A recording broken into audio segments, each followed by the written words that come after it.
హైడ్రా హైడ్రా హైడ్రా హైడ్రామాల మధ్య నడుస్తున్నటువంటి కథ.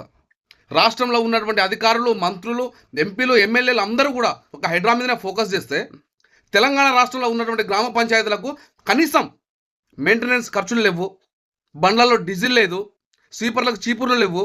గ్రామ పంచాయతీలో పండుగలు స్టార్ట్ అయినాయి, 9 రోజుల పండగ. ఇప్పుడు ఈ పండగకు గ్రామ పంచాయతీలో స్ట్రీట్ లైట్లు లేవు. ఆ యొక్క బతుకమ్మ ప్రాంగణంలో పోసుకోవడానికి కొంత ముగ్గు లేదు. గ్రామ పంచాయతీలో నిధులు కొరవైపోయినాయి. గ్రామ పంచాయతీ సిబ్బందికి జీతాలు లేవు.